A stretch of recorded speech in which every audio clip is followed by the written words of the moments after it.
নমস্কাৰ Pragya study Assam YouTube চেনেললৈ সকলোকে স্বাগতম জনাইছো। আজি আপোনালোকৰ মাজলৈ আগবাঢ়িবলৈ লৈছো আসাম ডাইৰেক্ট ৰিক্ৰুটমেন্টৰ গ্ৰেড 3 গ্ৰেড 4 আসাম পুলিচ তথা টেট এক্সামৰ বাবে উপযোগী যুগত কৰা 30টা গুৰুত্বপূৰ্ণ জিকে এমসিকিউ প্ৰশ্নোত্তৰলৈ আশা কৰো ইয়াত আলোচনা কৰা প্ৰশ্নকেটিয়ে আগন্তুক পৰীক্ষাত আপোনালোকৰ বাবে কিছু সহায়ক হ'ব পাৰে। গতিকে ভিডিওটো আৰম্ভণিৰ পৰা শেষলৈকে চাই মোৰ এই channel Pragya study Assam subscribe কৰি লাইক শেয়াৰ আৰু কমেন্ট কৰিব। আজি ভিডিওটো প্ৰথম প্ৰশ্নটি হৈছে how let the revolt of 1857 in Assam. অসমত 1857 চনৰ বিদ্ৰোহৰ নেতৃত্ব কোনে লৈছিল? অপশনসমূহৰ ভিতৰত ইয়াৰ শুদ্ধ উত্তৰ হ'ব অপশন এ মনিৰাম দেৱান। বন্ধুসকল 1857 চনৰ বিদ্ৰোহৰ অসমত নেতৃত্ব লৈছিল Maniram দেৱানে। Question where the idea of concurrent list in the Constitution of India is borrowed from? ভাৰতৰ সংবিধানত সমৱৰ্তী সূচীৰ ধাৰণাটো ক'ৰ পৰা লোৱা হৈছে? ইয়াৰ শুদ্ধ উত্তৰ হ'ব অপশন বি অষ্ট্ৰেলিয়া। বন্ধুসকল ভাৰতীয় সংবিধানৰ সমৱৰ্তী সূচীৰ ধাৰণাটো অষ্ট্ৰেলিয়াৰ সংবিধানৰ পৰা লোৱা হৈছে। Question who was known as Kalita ৰাজা? কলিতা ৰজা বুলি কাক কোৱা হয়? অপশনসমূহৰ ভিতৰত ইয়াৰ শুদ্ধ উত্তৰ হ'ব অপশন এ মনিৰাম দেৱান। বন্ধুসকল কলিতা ৰজা বুলি মনিৰাম দেৱানক জনা যায়। Question which special provision of the Constitution of India has been taken from England? ইংলেণ্ডৰ পৰা ভাৰতীয় সংবিধানৰ কোনটো বিশেষ ব্যৱস্থা লোৱা হৈছে? অপশনসমূহৰ ভিতৰত ইয়াৰ শুদ্ধ উত্তৰ হ'ব অপশন এ সংসদীয় ব্যৱস্থা। বন্ধুসকল ইংলেণ্ডৰ সংবিধানৰ পৰা ভাৰতীয় সংবিধানত সংসদীয় ব্যৱস্থাটো লোৱা হৈছে। Next question Rang Ghar is in which place of Sivasagar? Rang Ghar শিৱসাগৰৰ কোন ঠাইত অৱস্থিত? অপশনসমূহৰ ভিতৰত ইয়াৰ শুদ্ধ উত্তৰ হ'ব অপশন বি ৰূপহী পথাৰ। বন্ধুসকল শিৱসাগৰৰ ৰূপহী পথাৰত ৰংঘৰ অৱস্থিত। Next question which part of the Constitution of India is called its soul? ভাৰতীয় সংবিধানৰ কোনটো অংশক তাৰ আত্মা বুলি আখ্যা দিয়া হৈছে?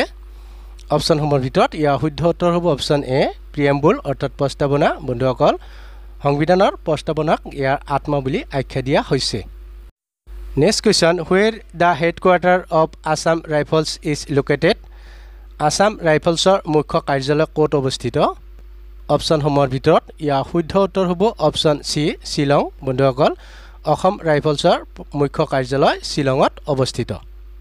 Next question the idea of including fundamental duties in the Constitution of India is taken from the Constitution of which country? ভাৰতীয় সংবিধানত মৌলিক কৰ্তব্য অন্তৰ্ভুক্ত কৰাৰ ধাৰণাটো কোনখন দেশৰ সংবিধানৰ পৰা লোৱা হৈছে? ইয়াৰ শুদ্ধ উত্তৰ হ'ব অপশন ডি পূৰ্ব সোভিয়েট ইউনিয়ন অৰ্থাৎ সোভিয়েট ৰাছিয়াৰ পৰা মৌলিক কৰ্তব্যৰ ধাৰণাসমূহ ভাৰতীয় সংবিধানত লোৱা হৈছে। Next question which forest is often known as Amazon of the East? তলত উল্লেখিত কোনখনক Amazon of the East বুলি কোৱা হয়? অপশনসমূহৰ ভিতৰত ইয়াৰ শুদ্ধ উত্তৰ হ'ব অপশন ডি দিহিং পাটকাই। বন্ধুসকল Dihing Patkai অভয়াৰণ্যখনক Amazon of the East বুলি কোৱা হয়। Next question from which country the system of Supreme Court has been taken in the Indian Constitution? ভাৰতীয় সংবিধানত কোনখন দেশৰ পৰা উচ্চতম ন্যায়ালয়ৰ ব্যৱস্থাটো লোৱা হৈছে? অপশনসমূহৰ ভিতৰত ইয়াৰ শুদ্ধ উত্তৰ হ'ব অপশন বি আমেৰিকা। বন্ধুসকল ভাৰতীয় সংবিধানত উচ্চতম ন্যায়ালয়ৰ ব্যৱস্থাটো আমেৰিকাৰ সংবিধানৰ পৰা লোৱা হৈছে।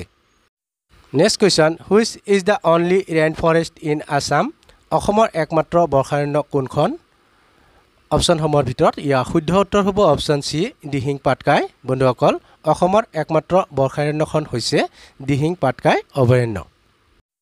Next question Indian Constitution is divided into how many parts? ভাৰতীয় সংবিধান কিমান ভাগত বিভক্ত? অপশনসমূহৰ ভিতৰত ইয়াৰ শুদ্ধ উত্তৰ হ'ব অপশন চি 25 অৰ্থাৎ 25 ভাগত বিভক্ত। ভাৰতীয় সংবিধানখন 25টা ভাগত বিভক্ত। Next question Assam is known for which tea? Assam কোনবিধ চাহৰ বাবে জনাজাত? অপশনসমূহৰ ভিতৰত ইয়াৰ শুদ্ধ উত্তৰ হ'ব অপশন ডি ব্লাক টি। বন্ধুসকল অসম ব্লাক টিৰ বাবে অৰ্থাৎ কলা চাহৰ বাবে জনাজাত।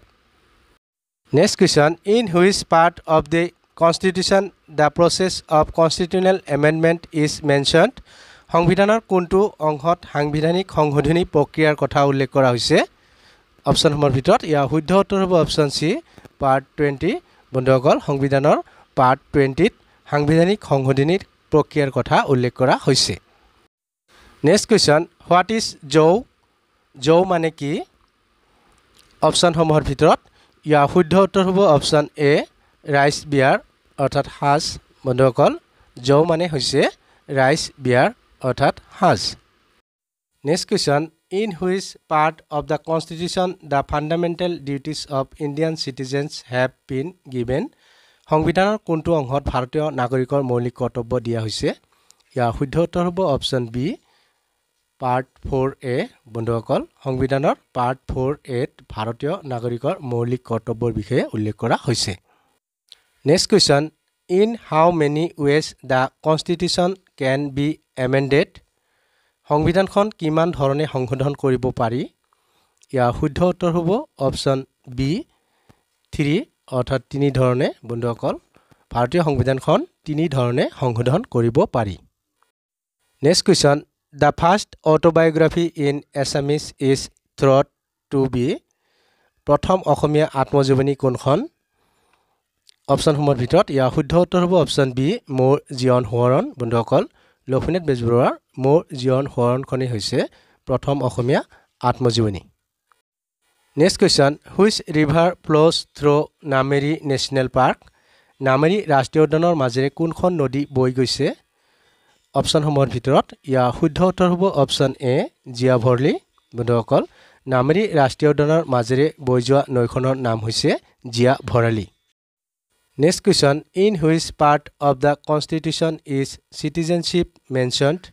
সংবিধানৰ কোনটো অংশত নাগৰিকত্বৰ কথা উল্লেখ আছে অপশ্যনসমূহৰ ভিতৰত ইয়াৰ শুদ্ধ উত্তৰ হ'ব অপশ্যন বি পাৰ্ট 1 বন্ধুসকল সংবিধানৰ পাৰ্ট 1ত নাগৰিকত্বৰ কথা উল্লেখ আছে next question which house of parliament is also called the house of representative সংসদৰ কোনটো সদনক প্ৰতিনিধি সদন বুলিও কোৱা হয় অপশ্যনসমূহৰ ভিতৰত ইয়াৰ শুদ্ধ উত্তৰ হ'ব অপশ্যন এ লোকসভা বন্ধুসকল লোকসভাক সংসদৰ প্ৰতিনিধি সদন বুলিও কোৱা হয় next question presently how many schedules are there in the Indian constitution বৰ্তমান ভাৰতীয় সংবিধানত কিমানটা সূচী আছে অপশ্যনসমূহৰ ভিতৰত ইয়াৰ শুদ্ধ উত্তৰ হ'ব অপশ্যন চি 12টা বন্ধুসকল বৰ্তমান ভাৰতীয় সংবিধানত 12টা সূচী আছে next question how many organs are there in the Indian parliament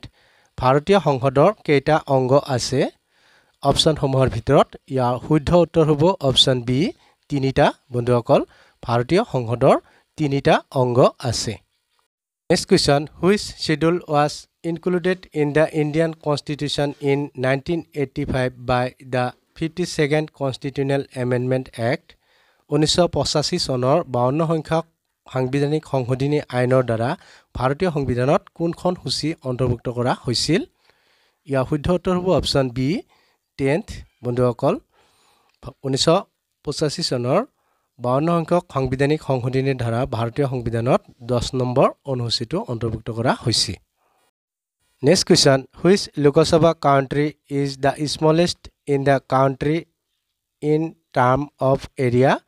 ক্ষেত্ৰফলৰ হিচাপত দেশৰ ভিতৰত কোনটো লোকসভা সমষ্টি আটাইতকৈ সৰু ইয়াৰ শুদ্ধ উত্তৰ হ'ব অপশ্যন এ চান্দনী চক বন্ধুসকল ক্ষেত্ৰফলৰ হিচাপত আটাইতকৈ সৰু লোকসভা সমষ্টিটোৰ নাম হৈছে চান্দনী চক Next question, what does article 1 of the constitution call India?